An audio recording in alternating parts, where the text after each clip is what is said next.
So quick one, I want to let this out. I saw this comment, I saw this post on Facebook, and the person said, if my child goes to an expensive school, I pay millions in school fees, and my child's sorry, excuse me, I had to let out a sneeze. If I pay millions in school fees and my child's handwriting is still like this, whoa, whatever the person said. So let me let this out real quick.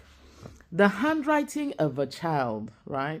In as much as I know that the school contributes a certain percent, it's one of the reasons why I said that parents should have modules of teaching and development which will help them to calibrate their children's progress.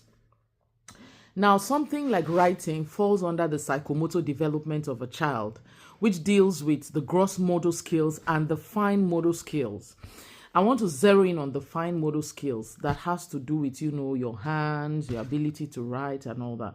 When it comes to the house arena, away from the classroom where you do your scribblings, your coloring, which some parents even complain that when my children go to school through a certain age, early child education, when my children go to school, the only thing they come back with is coloring, scribbling. Some of you even go ahead to help these children. No, you're not helping these children in developing their fine motor skills. You need to allow them to scribble as much. You need to allow them to color as much.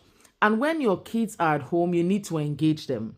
Now, when you have a nanny that does everything after the child, picks clothes for the child, you as a parent, you're always stepping in to help the child, you are not doing that child's motor skills any advantage. The playing and all of that will help for gross motor skills, general psychomotor development, along with the cognitive. There's a lot of coordination going on. It's going to help the child in handwriting. The child is able to coordinate. The child is able. So you can see a child that is very intelligent, that is very smart, but the fine motor skills may not be as good. And I want you to know one thing at the back of your head, that everything your child learns is for general performance, for performance in life generally. So don't slow down their development by virtue of you helping them with everything. Possibly writing and using crayons are not the only thing. Some of your kids are up to 7, 8. You've never allowed them to have the own, like maybe wash the plates they eat after, rinse their cups, fold their clothes, try to help you. It is not suffering. It's also part of the development process. So you see, it's not about the fact that the classroom teacher cannot do everything for you, will not do everything for you. You complain about the child scribbling and coloring.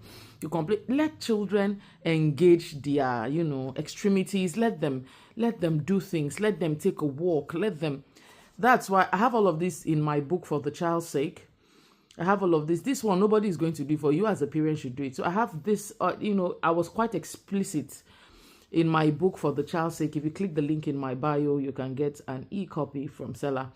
You can get the ebook. If you're in Calabar or you're in Abuja, you can get the hard copy as well. So to those, it is not about the fact that the child goes to school where they pay millions and all of that. It is about what you are doing, how you are doing it.